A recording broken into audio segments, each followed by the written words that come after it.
Welcome to another episode of the It's a Mimic podcast, where I, Megan, sit down with a couple of other amazing ladies to dig up the dirt on the undead in Dungeons & Dragons 5th edition. For this episode, I'm resurrecting Pepperina and Casey so we can sink our teeth into this episode called Mummies, Rap Artists Spitting Mad Curses. This episode on the It's a Mimic channel is bursting at the seams with lore and special mechanical details about some of the most famous undead out there, mummies. So don't disturb the sarcophagus as we summon forth details, opinions, and inspirations about these undead horrors. But before we rip into the meat of this episode, let me ask you ladies a question. So D&D focused specifically, what would scare you more in real life? A horde of zombies or a horde of mummies, and why?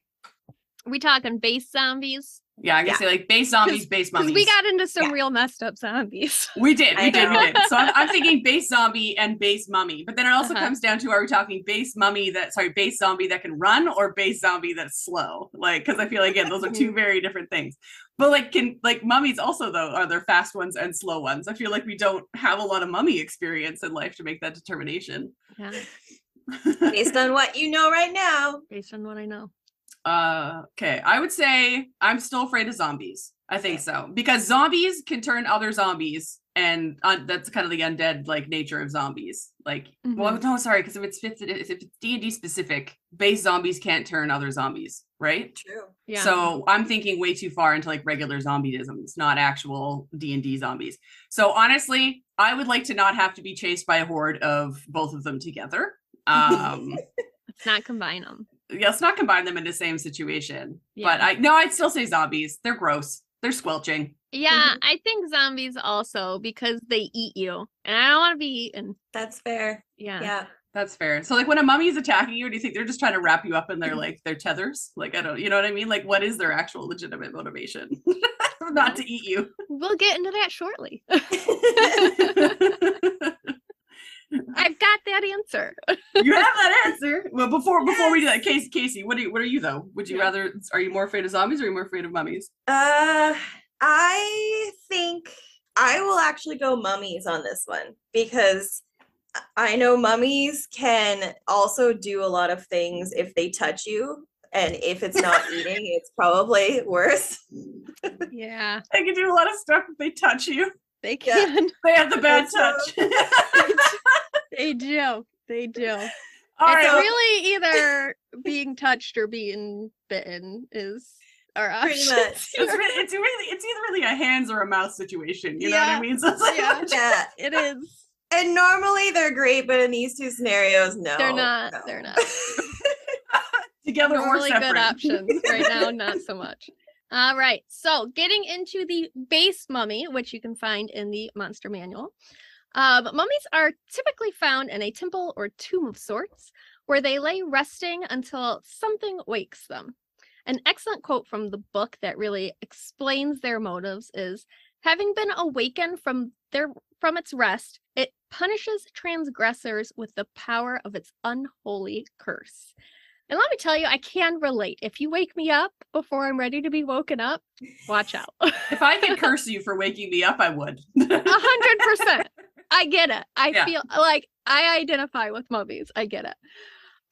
We have 7 different traits for mummies, starting with preserved wrath, which talks about the rituals that have to take place to create a mummy. It does state that these rituals help prevent the body from rot, which is interesting because all the pictures, they look rather rotted. But basically, they're preserved in a similar way to our understanding of real-world mummies. They're embalmed, their organs removed and placed in jars. There's special oils that preserve their skin, and they are wrapped in linen bandages. I do especially love that at the bottom of the page, there's artwork of just rolled bandages. Like, it's like what do you know what direction the toilet paper goes? Yeah, I feel like that's what it's giving you. Yeah. I'm surprised they haven't made a mini yet of just a rolled mummy bandage. Mummy bandages. And make it a mimic. Yeah. As well. Ew. Yeah. Oh. Then we get into the will of dark gods. Just embalming a body and wrapping it up isn't enough to create a mummy. The ritual has to be performed by a priest of an evil deity that possesses necromantic magic. The linens are inscribed with magic, and the inscriptions are very unique to each mummy. These are what specify its orders from its dark master, giving it its reason for rising from its slumber. This could be to stop intruders from a tomb, to protect a loved one, to protect a treasure, really whatever the priest wants the trigger to be. Then we have the punished. So once you die, you don't really have a choice if you're going to become a mummy or not.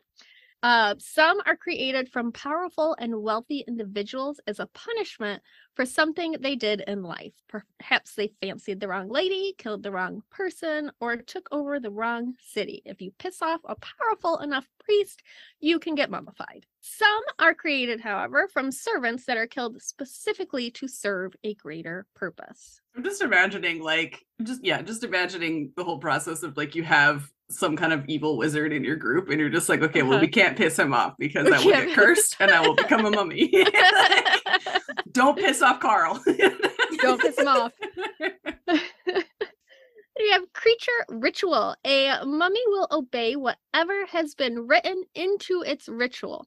Should someone try and interrupt those orders, it will likely not end well for them. The overwhelming fear of coming in contact with a mummy can leave you paralyzed, and if you are unlucky enough to have been touched by a mummy, your body will start to rot from the inside out until only dust remains. That's the bad touch. That's the bad touch. That's the bad touch touching. we were talking about. That is non-consensual touching going on right there. Rotting from the inside out from non-consensual touch. Yes. Talk that. It does, however, tell us how to end a mummy's curse. In a rare case, magic can be used to end the mummy's curse, allowing it to go from undeath to death. But a perhaps easier route would be to undo whatever you did to wake it. If you stole from its treasure, put it back. If what you did was more permanent, like killing a loved one or letting out a secret they were protecting, then this is not so easily done, and the mummy will likely not rest until it has seen justice of sorts, like hunting down everyone involved and possibly even their loved ones. This next one is probably my favorite, like flavor-wise of their features. Undead archives. Though they aren't very chatty, mummies can actually talk. Because of this, they are sometimes used to keep well-guarded secrets for their creators. They may hold onto these secrets for generations beyond the creator's death, only revealing them to the descendants of their masters. And then last, we have undead nature, which we've seen a million times now. Doesn't need food, air, water, or sleep to survive.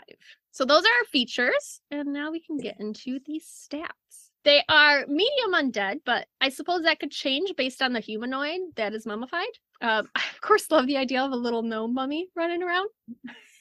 You would. You absolutely would. Yeah. Yeah. I'm going to go out on a limb and say Dan would love it too. You are correct. Mm-hmm. Yeah, you're not wrong. You're not wrong. They are considered lawful evil, which makes sense because they're created to follow orders. Their AC is an 11, which tracks because they only have bandages on. Their average HP is 58, and their walking speed is 20. Their CR is a 3, and their stats are really varied. Intelligence being the lowest with a -2, followed by Dex with a -1. Wisdom is average, so a 0 modifier.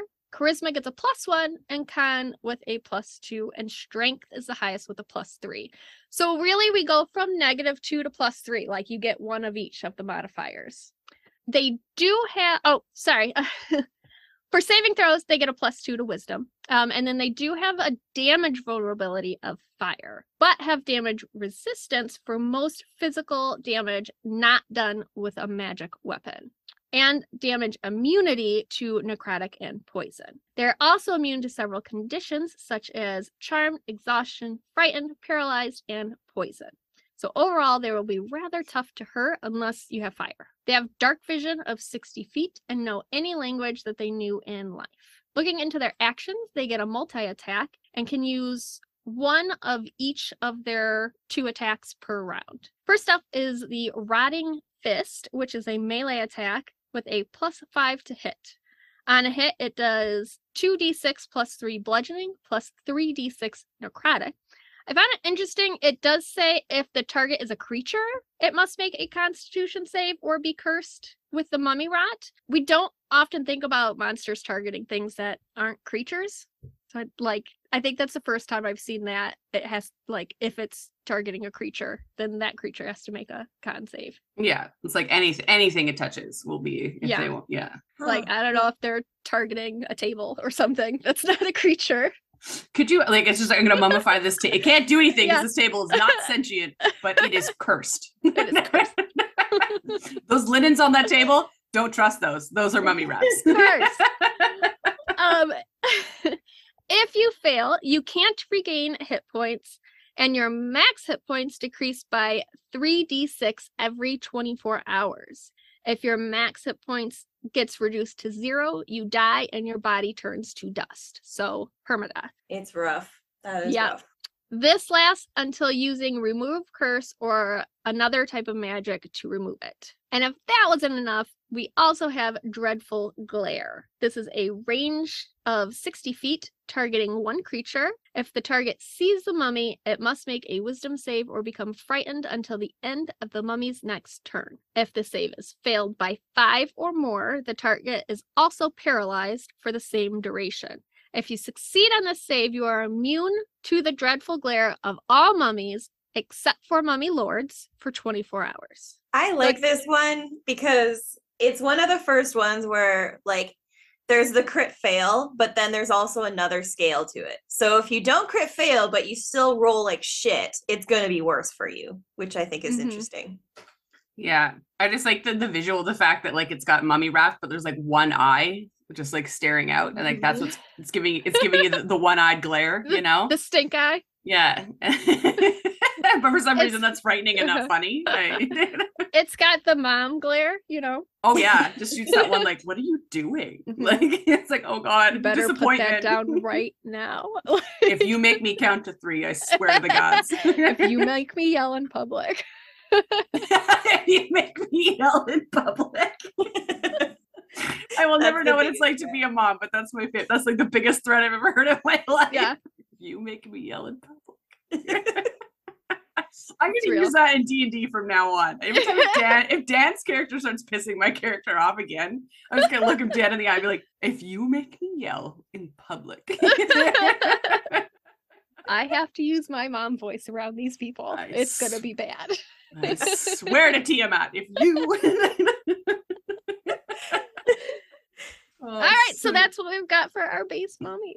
Amazing. I love that so much. Like, and to be fair, like, you're right. Now that I know more about them, I probably would not want to be chased by a horde of mummies. I will say that. Like, they could, glare at you from across the room. So they could glare at you from across the room, and if they get to you and they touch you, it sucks. Like, whereas at least their glare could paralyze you, and then they could just come touch you. Yeah, close that distance and like, okay. Well, before we start getting too much into it, let's raise our dice and do some discussion questions here. I don't have a dice. I was not prepared for today. I have them today. Isn't it like every episode one of us has to not have a dice? Yeah, oh god. They're okay. All right. I rolled 9. What do you guys 19. get? 19. Casey, what do you 18. Get? I rolled 9 still. Come on. Guys. I blame my coffee. All right, so fun quest ideas. What are we thinking for mummies? Peps, you're first. Okay, so like I said, I really like that they guard secrets and that they can talk and they just like don't very often, but they have these secrets. I would because I'm chaos. I would have like the creator be a little grandma and like the secret be like her special pie recipe. And like that's what it's guarding. And it will only pass it down to like her descendants. Yeah, that's it. That's it. But like, maybe you have a pie making contest in a town you have to go to and you really need a good recipe. You gotta try to get it from this mummy.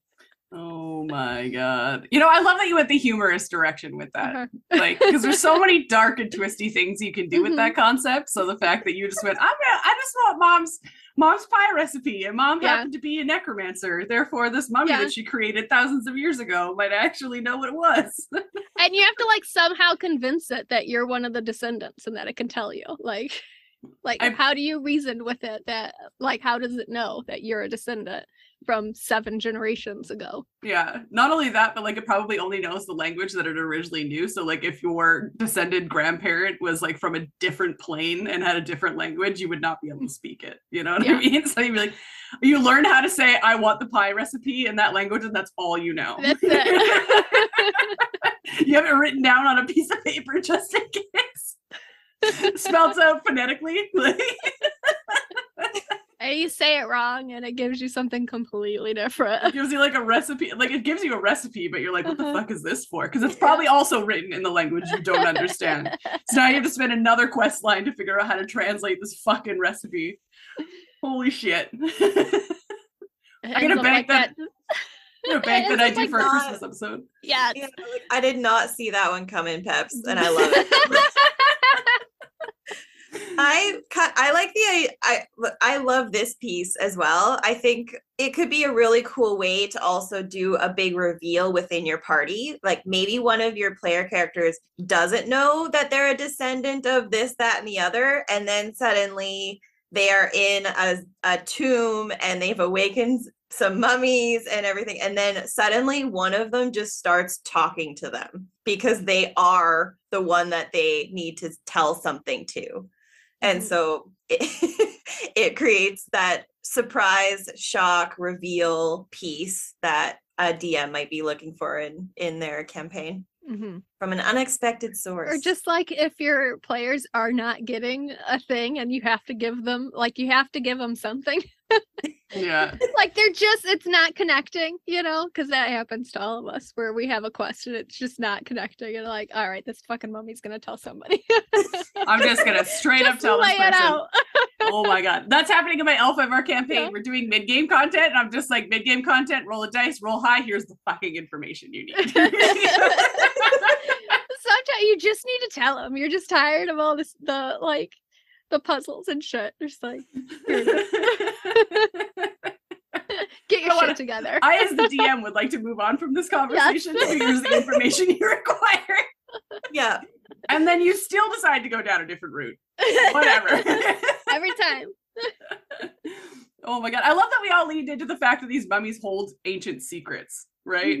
Because like I definitely would love to play in a campaign where not only, of course, the easy trope would be you are in search of a mummy that withholds information that you are aware it holds.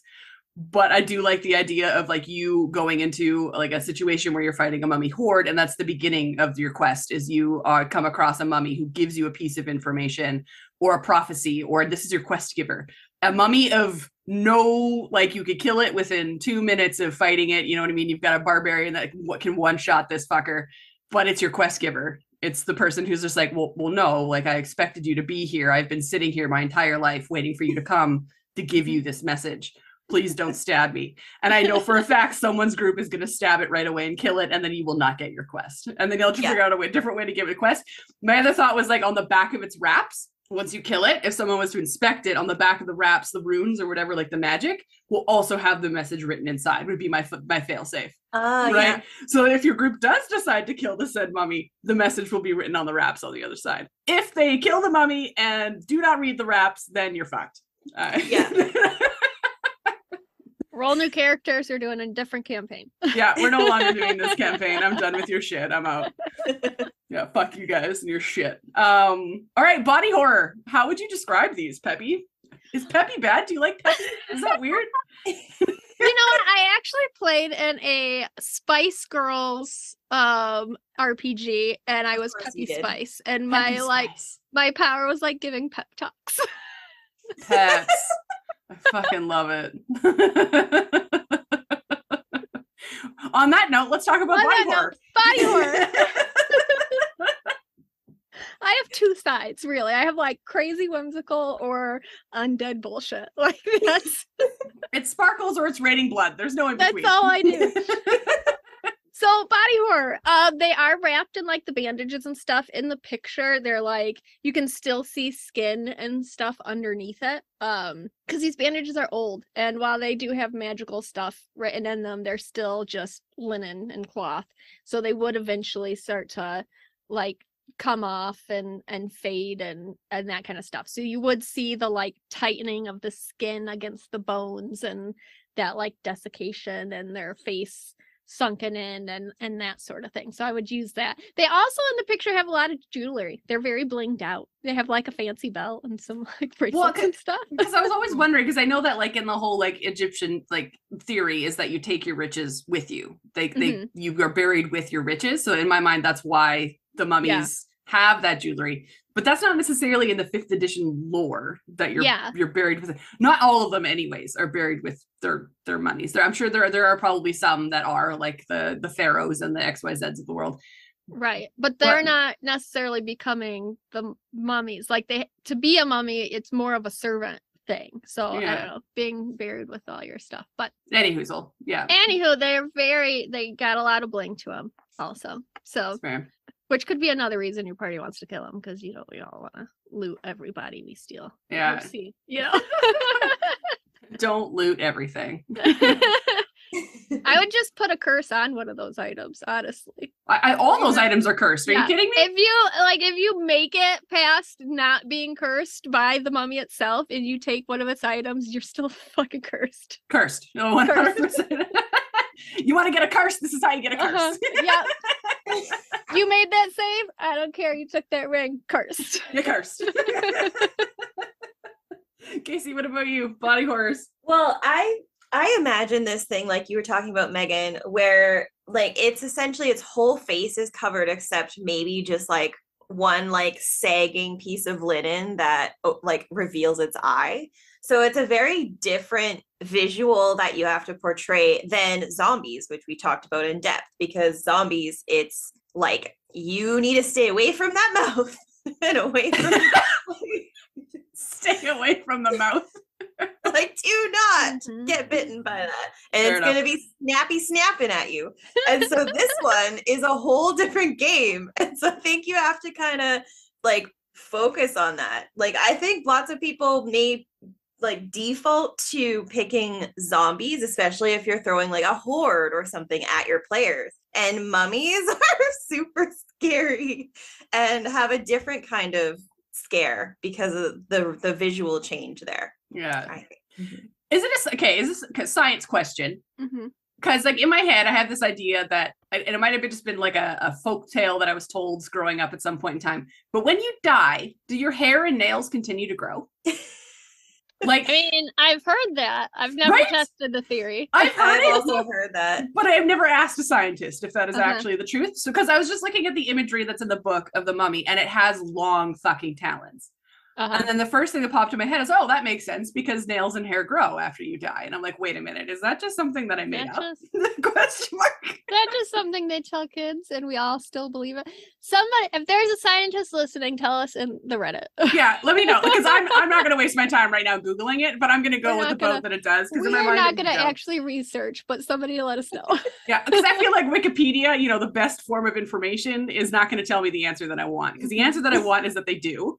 And that's why like the imagery of all these mummies in the D&D 5th edition, their nails are so long and they have these fucking talons, and that's what they grab onto you with, right? Yeah. So if I'm thinking body horror, I'm thinking long fucking weird curled up nails, and that just make clickety clackety sounds as they're like walking around. Plus the fact that, again, we went from squelching with zombies all the way to like just fucking dried up clattering bones with mummies. Yeah. So like that's the sound difference in my mind, is you're going to get your squelch from your like gross festering zombies, and then for mummies you're going to get this dried like cracking and like bones clattering and like hitting each, like, you know what I mean? Like it's going to be gross, right? 100%. Yeah. So zombies are moist and mummies are dry. Yeah. So depending on your vibe. I wish people could see our hand motions. Usually when I send this audio off to Adam, I will like to our editors, I'll usually basically just send the audio. I don't send the video so that he doesn't have to look at our stupid faces while we do the editing. But now I kind of want to send some of our videos over. I mean, somebody's got to see what magic is happening here. But I don't want those pictures to surface on the internet because it's 9 fucking a.m. in the morning. I haven't had a shower. We are all in hoodies with our hair up and drinking coffee. Yeah. Oh my god. Anyway, all right. Role-playing ideas for these suckers. Pepperina, any advice on how you would role-play these as a DM or what your thoughts are? I think there's more opportunity to roleplay these than there were for like some of the zombies and that, because they talk. You can have a conversation with them. It will be very hard to have a conversation with them, but it is possible. I would make them really play hard to get, like they will at the end maybe talk to you, but like your party's like gotta have a real high charisma. They gotta really ask the right questions, and then their answers will be very like slow and like in puzzles and riddles. Like I wouldn't have them just straight out tell you, because like I think they would get a little bit of pleasure out of just being fucking hard to deal with, So I would like any information you're gonna give them, I would do it in a riddle, in a puzzle, and like the most basic, straight, like they're not gonna tell you any more detail than what they're gonna tell you. So if you're asking any more questions, if you're asking for clarification, they're not gonna tell you. They're gonna tell you their one sentence and that's it. And you gotta figure it out. They live in servitude, right? They don't know the details. They were told, I need to tell you this sentence and I don't know anything more. So it's just like, go to this place. And they're like, but why? And you're like, I don't fucking know. I don't fucking know. I'm the messenger, my guy. Go to the place. That's all I got. That's all I got. Are you gonna kill me or can I go? Like, what are you? I'm gonna go to sleep now. Thank you.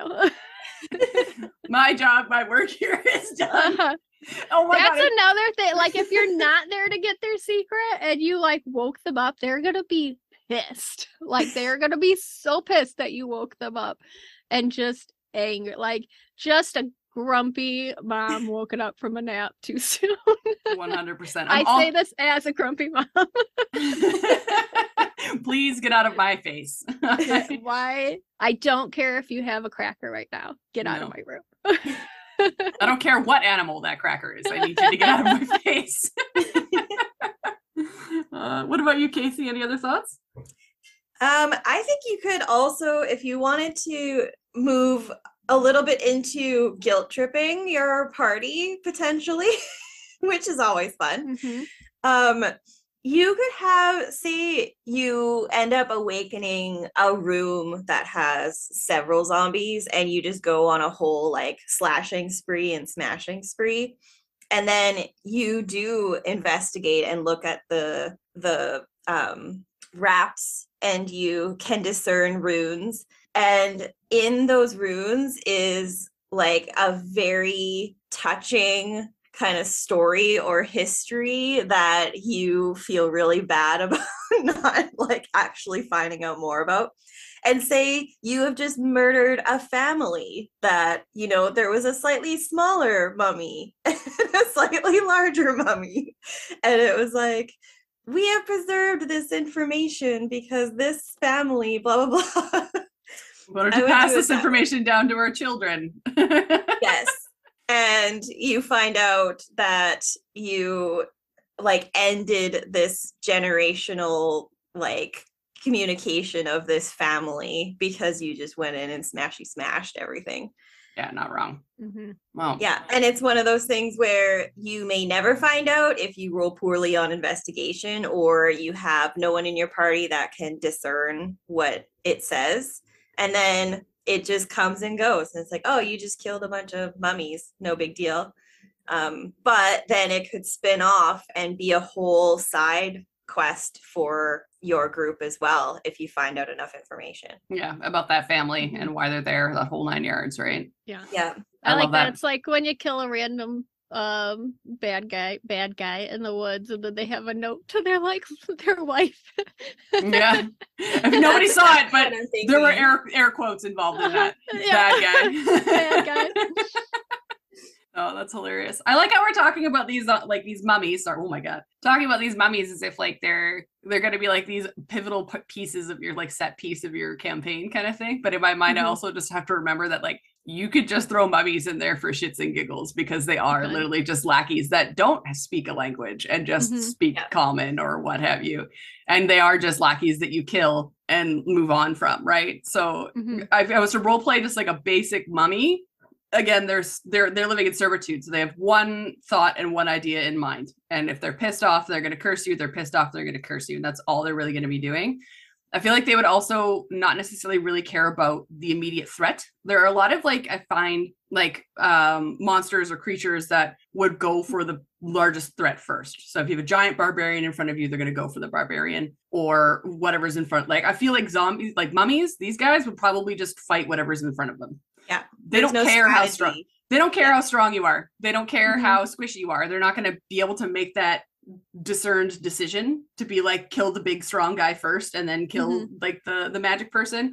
And they also won't be smart enough to say kill the magic person because it's healing the stronger person. It's not going to figure that shit out. It's going to go after you until it's done going after you. You know what I mean? Yeah. So if it picks you, it picks you. So if you're going to, in my mind, if I was to DM a horde of these or a group of these, once it starts fighting something, it's going to fight it until it's dead. Yeah. Like, I don't think it's going to move on and like strategize and move on or do its thing, right? It's going to keep doing what it's doing. So, and I could see them like, if your party, if it's like thing was to protect a tomb or, you know, a treasure or something, if your party goes into that tomb, I think it would attack like who walked in first, second, third, like that's the order it would go down. And whoever's closest. Yeah, whoever's closest to the treasure. So if it's fighting this one thing and someone runs past, it's going to turn around and go after the person who's going after the treasure. Yeah. It doesn't give a shit about its life. The fact that it's going to turn around and get an attack of opportunity from your guy. It doesn't care. This guy's closer. I'm going to fucking get that bitch. Like, you know? Totally. So. Or like that person touched it, he's done, you know? Like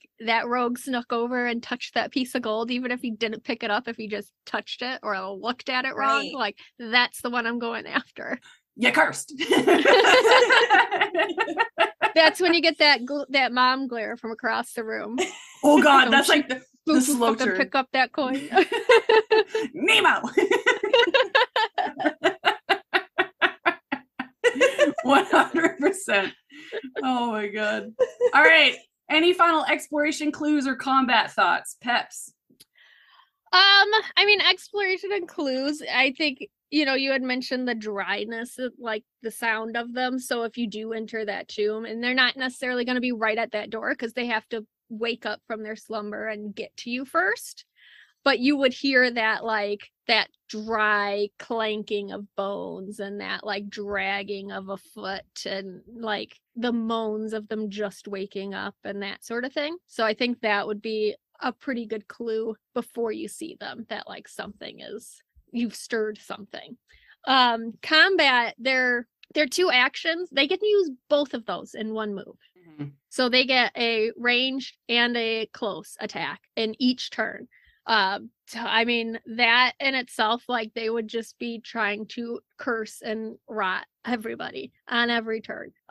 Or paralyze, like I said before, paralyzing you so that it can then get to you to touch you. I think that would be a really like touch the person that's closest to you, paralyze the person that's next closest to you so you can get to them, touch them, paralyze the next guy. That's how I would pick off the team.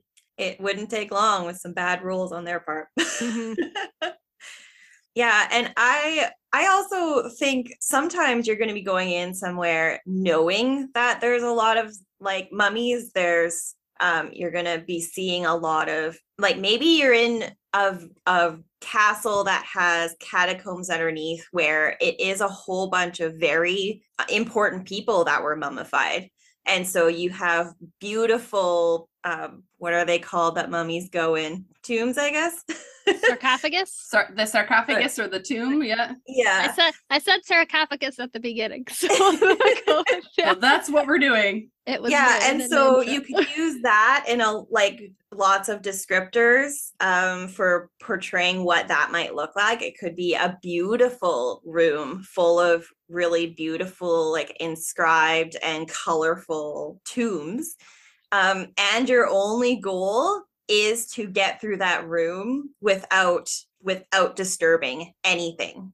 And as the DM, you can set traps everywhere. And you can give every single opportunity to trigger one of them, and enticing things like small things that wouldn't necessarily look like treasure, that somebody might just be like, that's weird, and pick it up. And it could be just like a random thing. And that would just trigger. And then you would start to even hear something, or just start seeing the tops, like the covers just starting to shift. And then you're fucked. Yeah. I'm imagining like a real Cave of Wonders nonsense where that pet familiar that you think you love so much is going to fuck your life up. Like, Exactly. it's like a boo, settle it down. Yeah, the Lockies of the Lockies of the world. Fuck you, Dan. Yeah, so that goes into like the foreshadowing, and not necessarily the reveal of and clues of the actual mummy, but you really don't want to see them, but you know they're there. Chances are you're going to see them. I could see that, like, if there was a portal you had to find and go through, that like there was a series of mummies before it that you had to sort of get by, and put, like you said, putting like little things around to sort of test your rogues and that if anyone's gonna, like, if you touch one, it's over, but you you need to get to this portal, so it's just like hands in your pocket, rogue. In the pocket. In the pocket. It's taking your kids to a store. Hands in your pockets. We're not touching anything. Yeah, in fact, everybody hold hands. We gotta get through this. Yeah, and there could even be like pressure plates. There could be other things that then take away the enticing characteristic that somebody might have to grab something, but your really shitty on stealth character will also trigger it, just because they fail a stealth or fail a dexterity save or something like that too. Yeah, no, very fair. And like, nobody's I feel like safe. Nobody's safe, but I also feel like, because we're talking about the tombs and the fact that there's going to be traps and shit, because there's going to be like undead things here that don't want to be woken up or don't want to be killed in their sleep, XYZ. I think it'd be like on top of like the exploration part and clues to find out you're going to come across a mummy, is that I know we're using the word runes, but technically with mummies it's different. It's whatever language is like spoken, but like all the curses are like lining the walls too, right? So like this whole tomb is technically like cursed or like breathing and sleeping the fact that mummies are here, right? So I don't know. That's like, that would be a good like exploration clue. So like the auditory would be the fact that you hear clankings of bones when they're awake. But before they're awake, if you're like trying to figure out what kind of environment you're in, looking around, you see all these like, and if someone can read that language, it's like, okay, well, this is a mummification spell. We may come across mummies, right? So amazing. Well, let's talk about a more scary version of a mummy. Yes, and speaking of kind of layers and regions, oh boy, the Mummy Lord. It's amazing. I love it, and I'm terrified at the same time. I feel like I say that a lot in this series, but and I truly think that people and like default to zombies a lot of the time for this type of thing. But man, mummies are so cool. Anyway, you can find more on Mummy Lord in the Monster Manual as well. So a mummy lord, to put it simply, is when the mummy ritual is performed on beings of higher power. So think high priestess, a powerful sorcerer, emperor. In these circumstances, the heart and viscera are removed and placed in jars and essentially become a phylactery. These jars are usually intricately painted or etched, and can be like of pottery or be carved out of stone even. The heart of the Mummy Lord allows the mummy to never be permanently destroyed. If it drops to 0 hit points, it will turn to dust and reform 24 hours later near its jarred heart. So the only way to destroy a mummy lord is to destroy the heart. So we're kind of going a little bit like the lich, like kind of theme, which is very, very challenging. Like the lich of the mummy world. Yeah. Yeah. There is, though, one key difference between a mummy and a mummy lord. The mummy lord ritual is a big level up from just creating mummies. It's typically performed by very powerful clerics. And as such, the mummy lord retains memories and personality of when it was a living creature. So that sorcerer is a sorcerer mummy. The emperor that had a powerful magical weapon now can use that as a mummy. It has the wherewithal to heavily, heavily protect its heart. And so it will not be easy to kill, and it will be not easy to find and destroy the heart. So other lore mentions mummy lords having also the ability to inhibit healing due to the pure evil energy surrounding them. And I found that kind of an interesting spin that you could, add in. That to me is humans living on spite alone. You know what I mean? That's what that breathes to me. Yeah. And so they do exist in other editions, but they really haven't changed much. That was the most unique thing that I found outside of the Monster Manual. So you'll likely need to seek out a mummy lord and its phylactery deep in a tomb or vault, like we've talked about. So expect lots of traps and lots of other creatures, not just like mummies, but other creatures along the way that have been put in there to protect. It has lair actions, and the lair has regional effects. So this is not a simple venture. This could potentially be like you're seeking out the big bad evil guy, or it's a one shot in itself to delve into this tomb and survive. So going into a little bit more detail on the lair actions, they include the ability to pinpoint living creatures within 120 feet, advantage on saving throws for turn undead, and abilities that target the party spellcasters. So if a spellcaster casts a spell 4th level or higher, it causes immense pain to that character. So that's a fun one. Though these are limited on a per round basis for the mummy lord, they can certainly like really impede your progress and navigation through the tombs. To touch on regional effects, there's actually quite a few.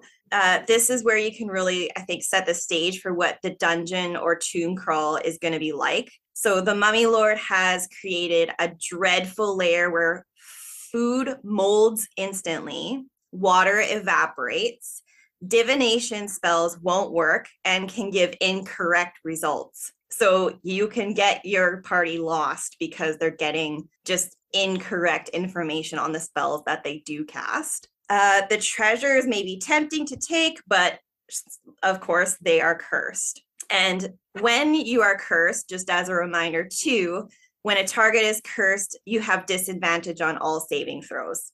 So You're cursed. So this is, clues and exploration.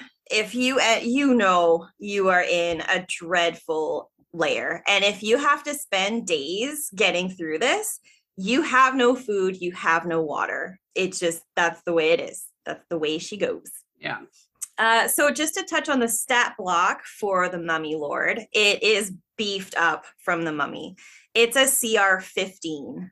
It increases to 16 when the mummy lord is in its lair, and a mummy has a CR of 3, remember. So yeah, that's a big it has and when's it not going to be in its lair, right? Yeah, like it has the wherewithal to stay in there. It has an AC of 17. This is also with natural armor, but it's just beefed up. It's just more robust than a regular mummy. It has an average HP of 97 and still a speed of 20. It's medium undead lawful evil creature, dark vision 60 feet, which is the same as a mummy. And it knows the languages that it knew in life, but they actually rarely speak. So this probably won't be where you lean into the communication, even though it's the BBEG potentially. Slightly below average stats of the mummy are boosted up. So you talked about that 5-point range peps. So they have now an average stat for dex and intelligence and quite good stats for everything else. +3 for charisma and +4 for strength and wisdom. A mummy lord can certainly be the big bad evil guy, like I said, that you're going to fight. In addition to all the damage and resistances and conditional immunities that the mummy has, it has a whole bunch of damage immunities. The mummy lord is also a 10th level spellcaster using its wisdom ability. Yeah, I never want to fight a mummy lord. You're gonna fucking die. You're cursed and I can do spells. It has a very decent list of cleric spells, which I think makes sense because it's usually a very powerful cleric that has to create the mummy lord. So it includes like guiding bolt, hold person, spiritual weapon, animate dead, of course, contagion, insect plague, and harm, and there's even more. It also has the multi-attack ability with dreadful glare and rotting fist. But because the wisdom stats are higher, the DCs are higher on those. So yeah, like rotting fist is +9 to hit. So yeah. And it also has legendary actions. So this is but wait, there's more. You're even more fucked. Right? It can take 3 legendary actions per round. Some of the actions do cost 2 action points, but it has 5 options to choose from, and they're pretty devastating. So most target hit points or constitution in the targets. Of note is Whirlwind of Sand, though, where the mummy lord can magically shift into a whirlwind of sand and essentially teleport up to 60 feet. And in this state, it is immune to all damage, and you basically can't do anything to it until it reforms itself on the other spot. So that's the mummy lord. Mm-hmm. So we like them, right? Like as a DM, holy shit, there's so much to work with. It's really fun. But as players, if you don't know this is a mummy lord and you think it's just a standard mummy for the first while, you did. You did. Yeah. Very dead. Yeah. No. Love that. All right, let's raise some dice. 12. 8. Roll off. Roll off. 2. 6. Well done. All right, I'll answer my own questions first, and then Casey can go next. Okay, so quest options for a mummy lord. I feel like these are going to be your big bad evil guy or someone operating in the background. So if there's a quest line happening, you might come across mummies and things like that along the way, but whether or not the mummy lord is your actual target is yet to be discerned in my mind. But there is no real fucking reason why you would go into a mummy lair unless you are searching for a piece of like jewelry that is required, or like a magical item is there, or again you're trying to get information from a mummy that's ancient. So I feel like you're going to go into a tomb for one of those reasons we listed above for going on a mummy quest, but then there's a mummy lord obviously that runs this town. You know what I mean? Mm-hmm. But I don't think that you're going to want to fight one of these right away. This is not a tier 1, tier 2 group kind of battle to do. This is a end game kind of situation. And it would be with a lot of research from your group about how mummies operate and how they work. Like you might come across a group of mummies within a small little tomb, but there's no mummy lord there. But now you know what mummies are. So it's kind of like they introduce them slowly to what the world of like mummies is. So you learn and educate your team how to handle mummies so that when they do come across the mummy lord, they're not going in completely blind, right? But yeah, what about you, Casey? Yeah. Quest idea. Yeah, I think this is where you need your party to do research. Potentially you find out the family name of the tomb where there's been rumored to be like dreadful evil in there for thousands of years. So you do some work on what exactly you might be facing. You may have to create a massive strategy just around trying to find the heart and viscera jar. Like same as Lich. Like we are fucked if we actually like enter initiative with this mummy lord. Let's do everything we can to destroy it without doing that. Yeah. Do we think that a mummy would keep the jar close to it though? Because like so like liches we kind of discussed in a previous episode where we kind of talked about how liches will disperse their items throughout the world and keep them safe at places where they are not. Do you feel like a mummy would keep its jar close to its person, or would they disperse it as an item somewhere and leave it willy-nilly? Yeah, I think they would keep it. I think they would keep it in their lair, because if they were to die, which I mean is maybe more rare than you might think, but if they do die, they come back next to their jar. And so they would prefer, I think, to essentially return in their lair, I would think. So I think they will have it heavily protected somewhere deep in their tomb, and where they may be encountered would still be quite far from that. So that is maybe why there would be a chance that you could get to the heart, like getting around the mummy lord potentially, because it wouldn't just be right next to it, but it would be in the same layer. It would be in the layer somewhere. You know, somebody's going to steal that heart and not realize that that's what it is. And then the mummy lord's going to pop up next to them at camp the next day. Oh my God.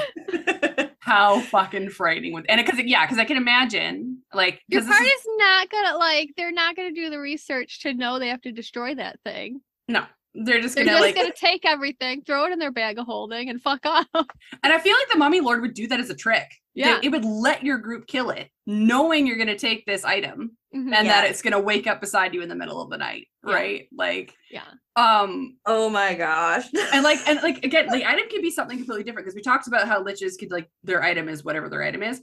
I feel like a mummy, because it's their heart and their inside and stuff like that. Like I feel like they would, if I was to be a mummy lord. I would take my heart and those items, and then I would carbon compress it into a diamond and make it into a piece of jewelry. But like, would that count as destroying it? I think it's up to the DM on that one. Maybe. Anyways, Peps, thoughts on yes.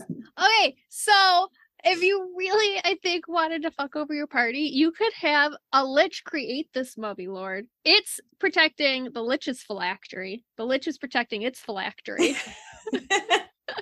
So, like, you have to, if you're trying to, like, fight this lich and you find out, oh, its phylactery's in this tube, we can go get it and destroy it. First, you have to fight this thing. You kill it. You get the phylactery. You go to the lich. And then this fucker's right next to the lich, because it goes back to where its heart was, where the lich is. And now you got both of them. Yeah. Oh my God. Oh my gosh. It would be like oh man. I feel like if you were like across, like, I feel like, again, because like liches have telepathy, right? I know it's only within a certain amount of feet, but I feel like if the lich was being attacked and it needed assistance, it would make a call out being like, can you just kill yourself so that you can regenerate? Just end it. I like their buds, right? So the mom was like, yeah, fuck yeah. So like slits his own throat and then like appears right beside the lich 24 hours. Like, what do you need, man? Like, how can I help? I mean, we could even throw zombies in, because they have animate dead. So we could have like just corpses in there that they can animate and make zombies too. We could throw everything in. Absolutely. This is how you get chased by zombies and mummies at the same time. Yes. Guys, we figured it out. And then a lich shows up. Everyone at the beginning of this podcast was like, guys, that would never happen. Those are two different worlds. And we're like, fuck it. We made it. Yeah. Bring in Mummy Lord, 100% could happen. Hold my Tim Hortons coffee. Yeah, and then you can truly decide which one is more scary. Yeah. You start with which one's more scary? Let's find out. Let's line them up. See which one you run towards. Oh man, I don't feel like there's any more added body horror for this one in our next key. I feel like because they are still mummies, but I feel like they would be more decked out than your classic mummy would be. They would have the riches and the gems and the jewels and the robes and like actually want to look like an operating person of society almost, right? And to the best of their ability. Like they're gonna make themselves look important. Because they, in my mind, they're going to be, just like to touch on the role-playing side, like I feel like they would be a little bit more full of themselves than they have the right to be, you know? Like, I mean, they have kind of the right to be, though. Oh, and they're very scary. Don't get me wrong. But in mind, I'm like, what are you ruling? You have a tomb and a bunch of mummies and some treasures. You know what I mean? But like, good for you. Good job, Carl. You're making it in life. Like, congratulations. Like, but what about you, Casey? Anything for body horrors, or it can just bleed into role playing as well if you like? Yeah, I think these would be the mummies where they would be wrapped and then they would be put into their like beautiful robes that they may have worn as their emperor, and with all of their giant jewelry and like, you know, if there's head pieces of jewelry and crowns and things like that, that would all still be there. And I think they, as the mummy lord, would keep all of that. Like they would even go as far as look after it, like make sure that it's all in place on their body, make sure that their robe is like tight around their wrapped body. And if they have, you know, if they had any sort of spell casting focus when they were alive, I think they would still have that. And it might be just like this really, really old, ornate piece of jewelry or this old necklace that they proudly display on them. I think you could make it very apparent that it's not just your regular mummy that way, which could be kind of interesting and give a bit of more history for players who like that. Yeah. I think like it's not necessarily in the lore, but I think I'd give them glowing eyes. Like man. You walk into a tomb and you just like in the darkness, you see these two eyes start to glow. Yeah. Like that's how, and then they start to come out of the darkness. I think that would be a really terrifying way to introduce them. Yeah, not even like an ethereal glow, but because it's like the only part of their body that's shiny, any part of light will hit their eyes before it hits anything else. Because everything else is like dry and gross, right? Mm-hmm. Yeah. The only thing that's like shiny would be their eyes, right? Yeah. So reflect or the it light. would be like their glare starting, you know? Yeah. Like you walk in and they start to glare at somebody, and all of a sudden, like somebody, you just see eyes, and then somebody's got to make a save. I don't know if people, like, I don't know either of you if you watch Naruto, but every time we talk about the glare in the eyes, all I want to say out loud is Sharingan, which I know there's probably at least one person listens to our podcast that will understand that, and I'm really happy about that. All I need is one, guys. All right. Anything else for exploration and clues or even combat for these folks? I know there's a lot of combat options because just their layer actions alone I find are phenomenal, but I definitely don't want to fight one because they're a spellcaster, right? Yeah. So I don't think that they're going to come after you with touching them itself. It's going to have an army of mummies that are going to do the touching, the bad touch stuff for you. You're going to be standing back as this mummy lord that is just out whipping spells, right? Yeah. And like sending out mummy after mummy to keep you protected, but then just like the fact that it has hold person but can also paralyze you is fucking frightening. And then like again, it's got the contagion and insect plague, which I think we've talked about that spell like in the past, a couple of episodes. It's just creepy looking and creepy sounding. You know what I mean? Yeah. But yeah, no, I feel like this kind of bridges on the sense of like chaotic evil in the sense where it can definitely power the way you think as well. So like it doesn't have technically it doesn't have like telepathic abilities, but it has like command and hold person and all of these spells that will hurt you from a distance or make you hurt yourself almost or your group. So it can technically to a degree control you. So that's something to remember when it comes to a mummy lord is like it doesn't necessarily have to fight you. It can make you fight each other. Yeah. So. And it's that scenario of you maybe fighting your party members, them like against their own will, they're fighting you. And if this turns into some sort of TPK scenario, they can just animate your other player characters. Like they can just animate your friends and then you're fighting them as zombies. Yeah. Like it can go heavy dread and heavy dark horror. Mhm. And be an epic TPK, to be honest. You know what? I'd be fine with that, because then it would turn you all into mummies, and then like you would have to fight your old characters later on. Right? Yeah. And you would probably end up being mummy lords, because you like, this is You're pretty CR50. powerful by this point. Yeah. Yeah. Ooh. Not a bad way to go, and not even like almost go. You're not quite gone. That's a really cool thing to do with your legacy characters. So like if you're near the end of a campaign, this is your big bad evil guy. The characters that die will get mummified. Yeah. And then will come back at some point in time if you play within the same universe or the same world. And like you will talk to them and they will have all the information your old character had. Mhm. Yes. And then your goal might be just to seek out that really fucking evil cleric that has the ability to make all these mummy lords. Yeah. Mhm. Love it. Especially if you have a like party member who makes like the junior of their old character, and then now they're like one of the descendants of this one. Yeah, be like, my dad left for milk years ago and never came back. I'm gonna go find him. And It was really got weird. turned into a mummy. We have a cow, so I don't know why he left. Oh, I hate it. What a sad tale. Oh man. Any other final exploration clues or combat thoughts from you, Peps? Before we... So I like the idea of them, even if they're like creating the mummies around you and you're getting that touch, and they know that you only have so many days before you die, and then they can just let you kill them, come back, because you're gonna steal their fucking heart, and they're gonna come back, and maybe they have the remove curse that you need, because now you have a matter of days before your party is dust and there's nothing you can do about it. Yeah. So they could they could periodically pick you off, do the glare, do the hold person, paralyze you, rot. Even with the like gust of wind, if you're 60 feet away, they can get right to you if they paralyze you with their glare. Yeah. And touch you on the next turn. So like getting away from that is going to be next to impossible.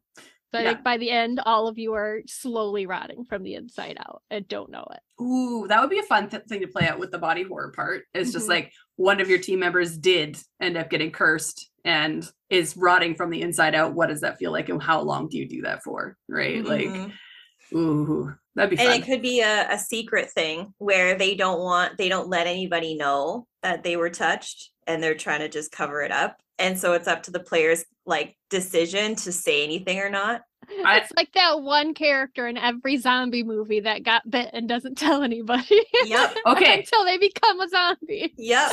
So but here's a fun like long-term arc. That character that gets cursed starts running from the inside out. They lose a hand or an eye at one point, end up becoming uncursed because they figure it out eventually. But now they're on the hunt for Vecna's hand to replace. Yep. Love it. Ooh, we love a good Lich Mummy story. All right, let's move on. So I'm going to talk about some more simplistic kind of mummy creatures that we can find within the Yawning Portal. In the Tales of the Yawning Portal, we do come across Lesser Mummy Lord, which is only really described as a mummy that you found with some of its wrapping removed and a gem inside one of its eye sockets. If the gem is removed, that mummy then comes to life and becomes what's called the Lesser Mummy Lord, which is technically a mummy lord, just not without the layer actions. But the only added bonus that I read in this was that the wrappings themselves are non-flammable, which means you cannot kill it with fire. Ooh. Yeah. Spin on that. So, and in my mind, I'm like, I'm sorry. If a lesser mummy lord can make their wraps non-flammable, mummy lords of the world, let me get the council together. We should have like fucking fire resistant wraps. Why have we not thought of this yet? And the next one is going to be a centaur mummy, cause why the fuck not? Why not? Of all of them. Of all the things. Of all the things, this is one we can find. And again, you can find it within the Yawning Portal. These are a CR of 6 and can be, and are technically considered a large undead mummy that are lawful evil. They have an AC of 13, average hit points, and a speed of 30, which I understand that mummies are supposed to be slow, but I feel like this is a horse. Yeah. I feel like it deserves a little more oomph, you know? What's the speed of a not mummied centaur? Oh, let's figure that out. I would think more. I would think more. I could be wrong. Like, though. I understand making it a little slower, but Speed is 40. 40. All right, so that's So technically above average, but you know. Oh, this says the speed's 50. Oh, does it? Yeah. Oh, that sucks. Way to go me. Wait, sorry, are you looking at centaurs or centaur mummies? I'm just looking at centaurs. Oh, well, the internet has failed me. Let's call it 45. Let's call it 87. I think the fact that they're only a 30 as a mummy is a little bit weird. But I guess maybe because their legs are wrapped up, they're a little bit slower. I don't know. Clip-clop. Because they're fae, obviously they can understand Common and Sylvan. So again, you can speak to them much like you could another mummy. They have the ability to charge, which means if it moves at least 20 feet towards a target and then it hits with its pike, it does an extra 3d6 damage. And again, it does carry a pike as a weapon, but it can also attack with its hooves. They have the dreadful glare as well, which means that a target, of course, within 60 feet of that mummy it can see has to succeed on a DC 12 wisdom save or be frightened of it. So you're going to be scared of a mummified horse, man. Yeah, I mean, fair. I'd be afraid of a mummified horse, man. Especially if it's charging at me with a pike. Are you kidding? Are you kidding? Yeah. I'm My God. just looking up the artwork for it right now. Yeah, it's pretty frightening. I like its little headdress, at least in this picture.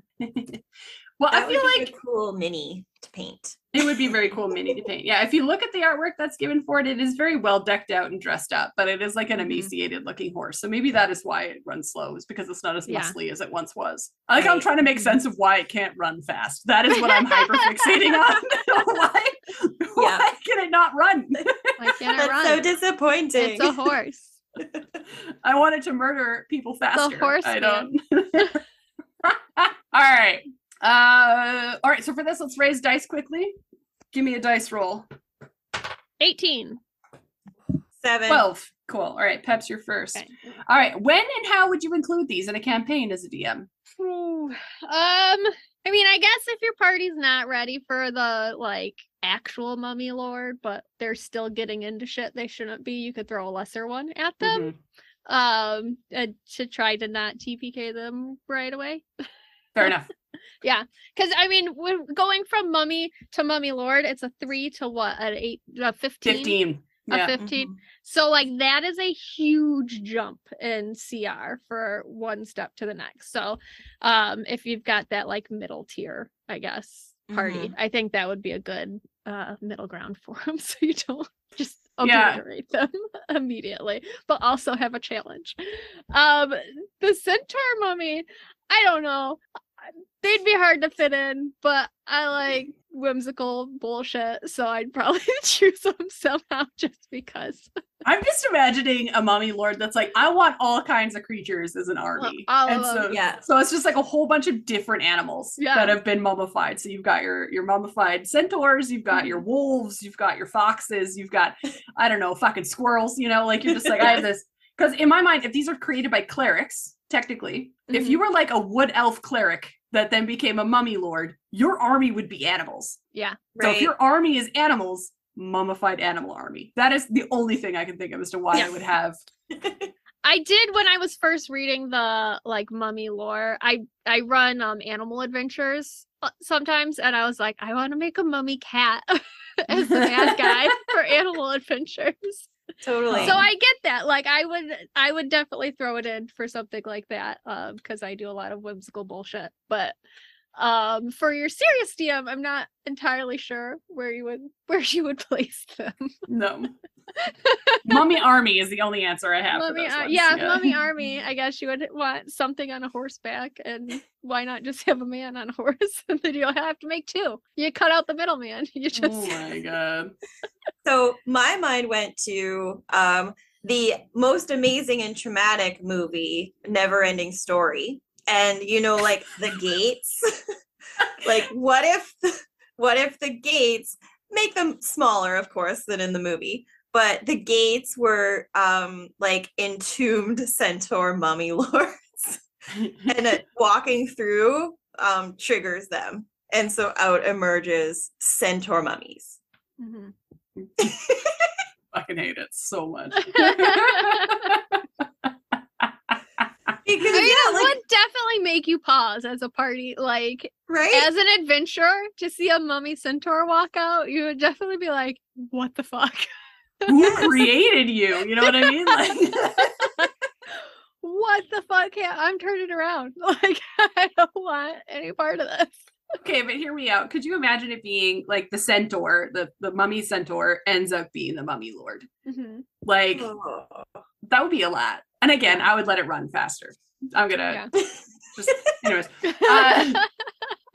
All right, what do you have like a single unique combat tactic or something that will make these alternatively different from an average zombie, or like fighting an average zombie, or even an average mummy? It says zombie on my paper, so it does, yeah.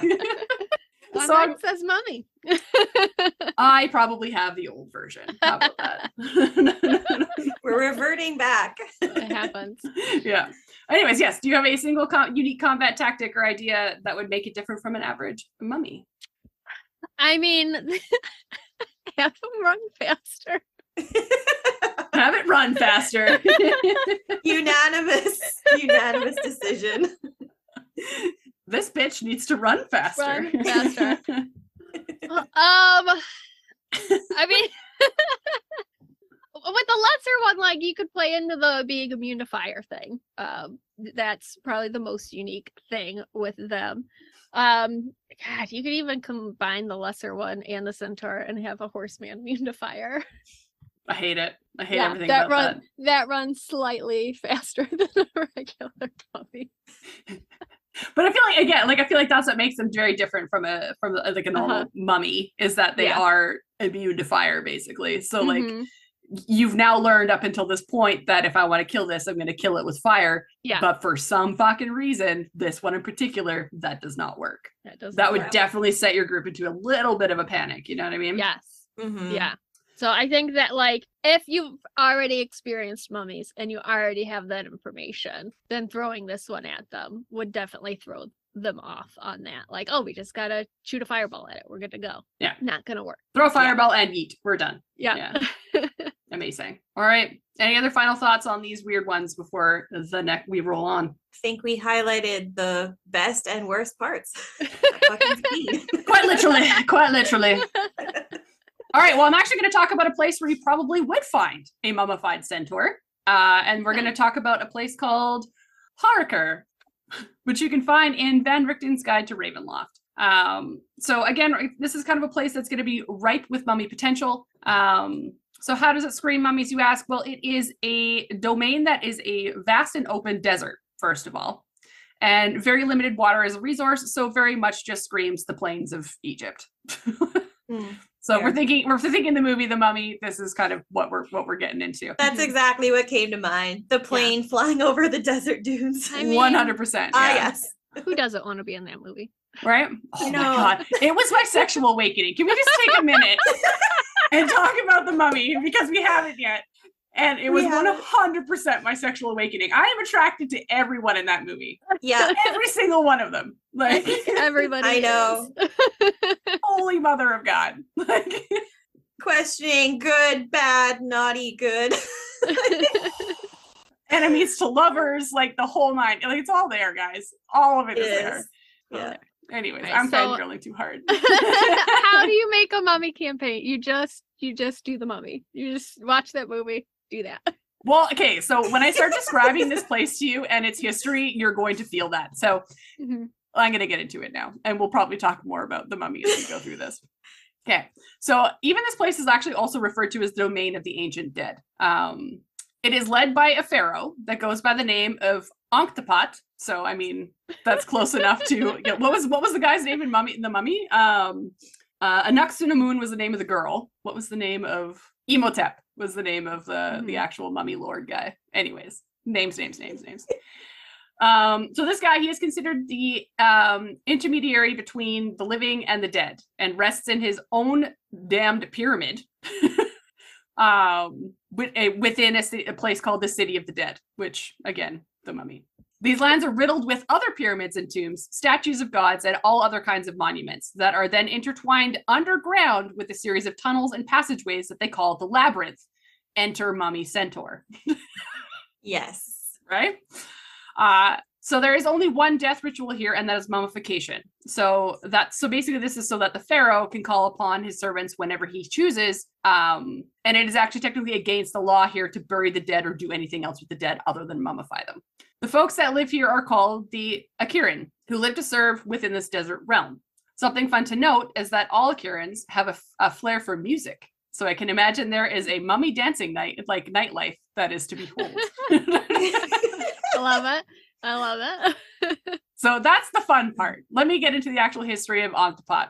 So he is missing a part of his soul, and it's called his Ka, which he will forever be searching for, and in fact uses his disciples and priests to continue to hunt for it. How did he lose it, you ask? Well, it really comes down to the tale of the first Mummy movie. Basically, the pharaoh thought that pharaohs think that they are of the gods, so he rallied his troops and murdered the current pharaoh, but was then betrayed and then murdered in return. When at the gates of death's door, the gods denied him entry to the afterlife and took a piece of his soul for themselves. And when he woke up, he was mummified along with all of his disciples within the same tomb. Mm-hmm. So remember, that's 100% what happened to, the Mummy movie. Mm-hmm. He eventually rose and found a land that would worship. He ended up basically raising himself and then found a land that worshipped the original god that he once did, and then basically pronounced, and he wiped all of them out and replaced his god with his own false god. So there is actually, if you read, there are details about the different gods you'll find here, and he made them up. They are his false gods. And basically started his own religion. That is very godlike. Yeah. So, and again, his whole purpose is that he lives within this land that is full of pyramids, tombs, and all these things. And again, it is against the law to do anything but mummification. So everyone that lives here is either alive or is a mummy, and they worship this person. And they're basically, their goal in life is to find his Ka, which is the missing piece of his soul. So, yeah. So, yeah, it's a scary men's. So are you interested? So let's raise some dice. We've got some questions about this place. 11. God. 5. Right, 12. Awesome. I'll answer my own question again. So are you interested?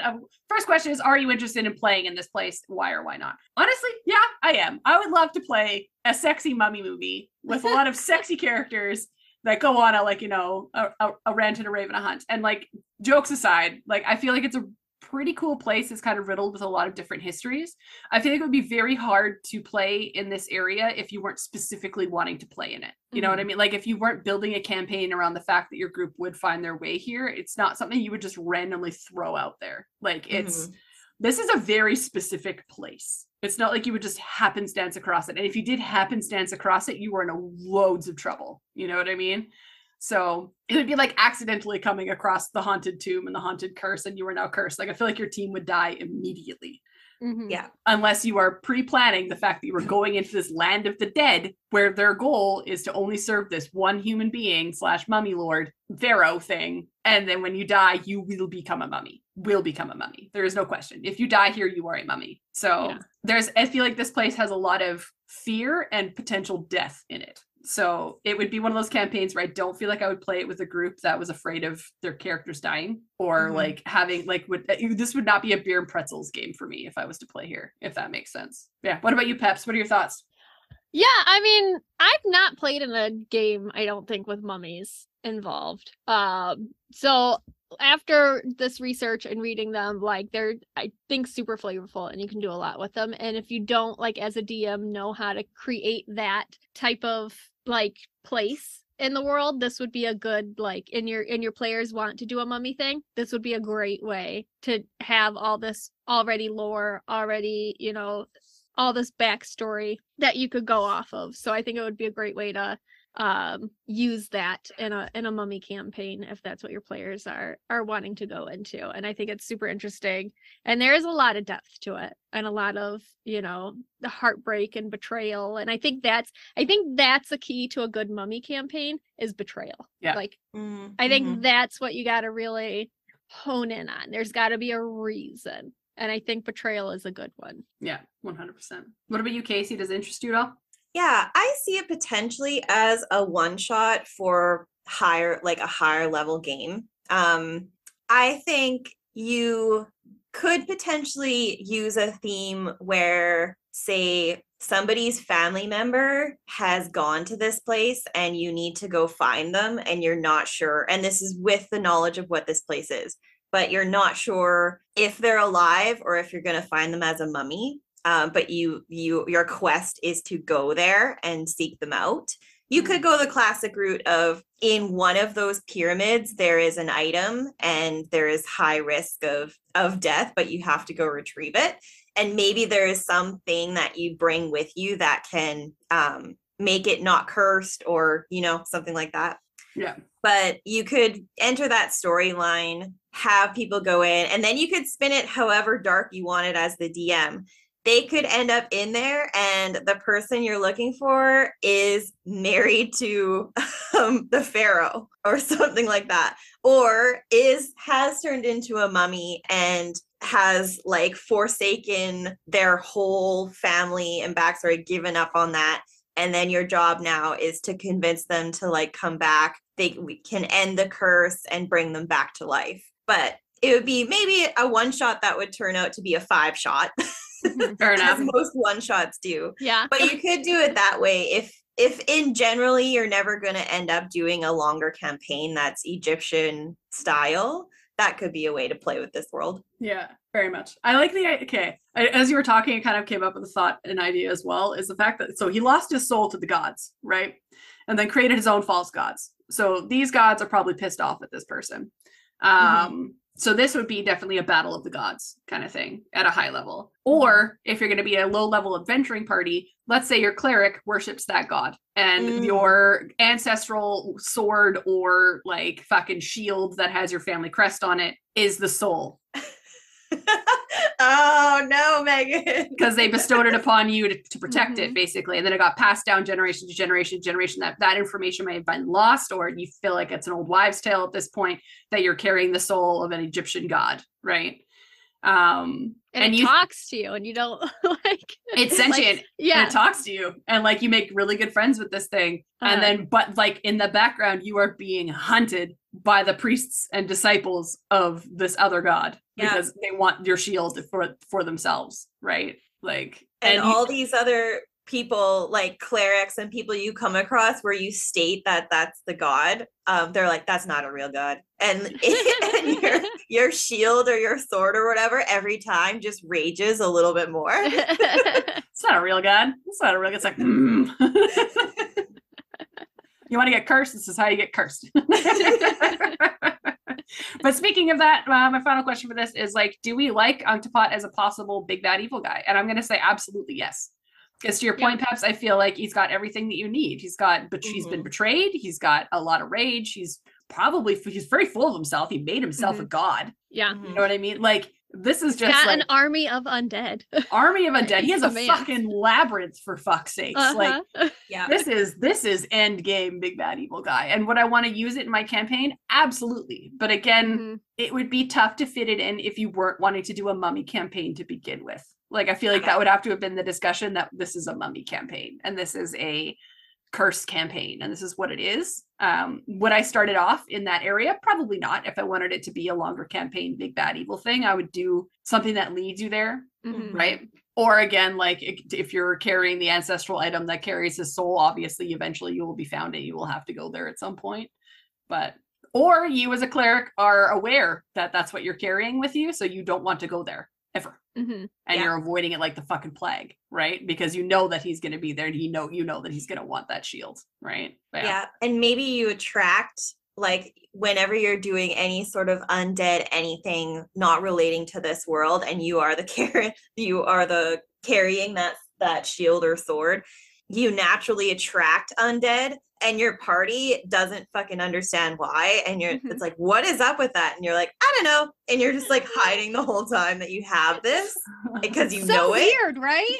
So strange. Like I don't even know. How strange. The slow burn. I do see a lot of zombies.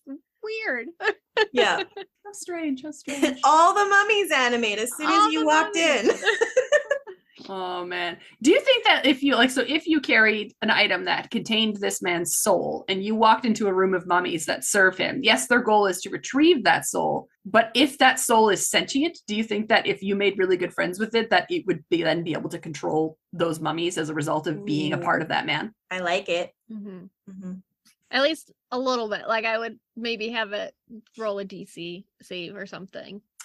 Because I have the chance to. I'm imagining it's only a piece of it, so it wouldn't be as powerful as like his word, but it might be able to command some of them. Yeah, like some of the lessers, shall we say? Yeah, the ones sitting on the lesser thrones, right? Yeah. But I think that would be a fun twist. That his soul has spent so long in your family bloodline that it's no longer chaotic evil. This piece of his soul is actually now good. Right. And then maybe after he's been good, maybe his soul is actually, no, I want to go back and I want to do things better. Put me back so I can fix this. Right. Like, how fun and cool would that be? Has tragedy and betrayal written all over it. Yeah. It really does. It really does. Also, I just want to do some sexy characters that are going to fight some mummies. That's all I really want. You know, give me Brendan Fraser, you know. Yeah, pull on some heartstrings. Love it. You know, I love pulling on heartstrings. Love me a good romance. So, on a scale of 1 to 10 curses, how would you rank these mummies as part of the undead landscape in D&D 5th edition? Mummy, starting off. So, I now find that they're probably more frightening than zombies at this point. Like, if we're thinking base zombie to like regular mummy, like I am now more afraid of mummies than I am zombies. And I don't remember what I rated zombies, but I'd rate them one above that. I think I rated regular zombies like a 6 or a 7. So I would give these a 6 or a 7. But yeah. I can't remember what I rated them either. You rated zombies real low. You rated them like you were like a 4. You're like, fuck these guys. Yeah, you're like, I'm not scared of these at all. Hey, so it tracks from the get-go. I was like, mummies, fuck. Mummies. We don't fucks with mummies. We don't fucks with mummies. But also, I still don't want to get bit. I don't know.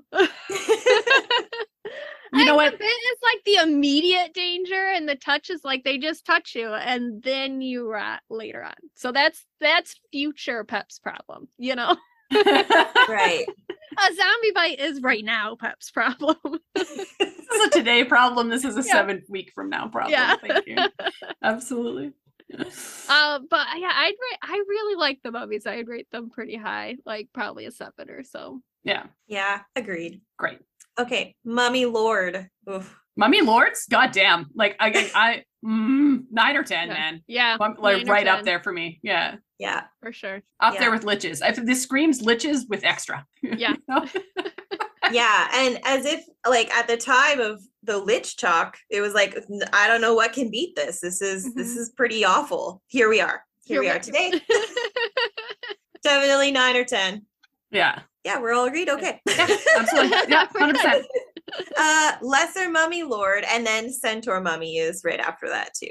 Okay. Think of those two. So Mummy Lord, like lesser Mummy Lord, I am, but I feel like it's a very specific one that I'm not going to come across that often. It's a very specific point in its production, I guess, that you would find one. So I would say, but I'm afraid of them because they are immune to fire. So I would say maybe I'm going to say a 7 or an 8. You know, like still above a regular mummy, but still not a Mummy Lord, right? Without those layer actions and all those pieces to it, I'm not as frightened to come across one. Right. Yeah. Yeah, I'd go with like an 8. If a mummy's a 7, a Mummy Lord's a 9, 8. There you go. Yeah, it's where you could, like, if your party no longer gets scared of just general mummies and it's like, oh, let's just fireball them or light a torch, we're done here. Throw that in. Sure, you're gonna shock them and make them rethink their life for that session. Otherwise, that's about the only thing that they have going for them. So that's it. That's all they got. That's it. Yeah. And one gem eye. And one gem eye. Yeah, but yeah, 7. I'll say 7. Centaur mummies, though. I would probably if they ran faster. I would give them a solid like 7 or 8 up with lesser mummies, I think. But because they run regular speed, they're just a regular mummy to me in my mind. So they're a regular mummy with a weapon. You know what I mean? So I'm gonna go with I would put them at a 6. I think a regular mummy could probably have a weapon. Like there's nothing saying that. Exactly. So like, this bitch has 4 legs. Fuck.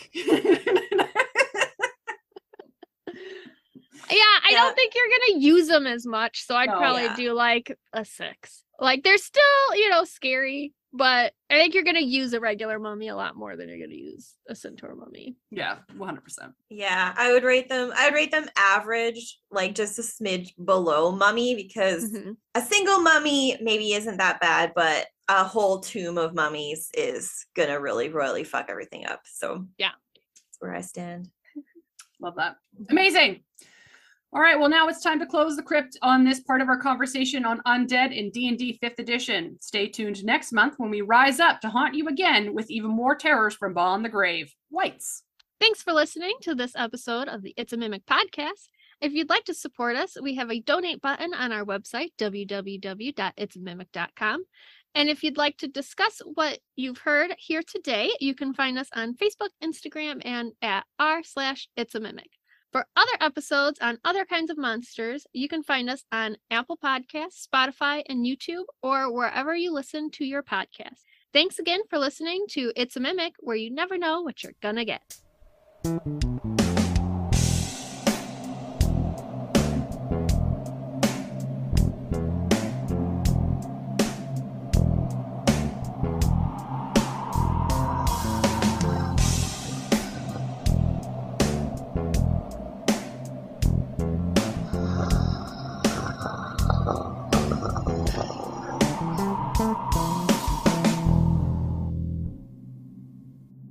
Amazing. Woo! Perfect.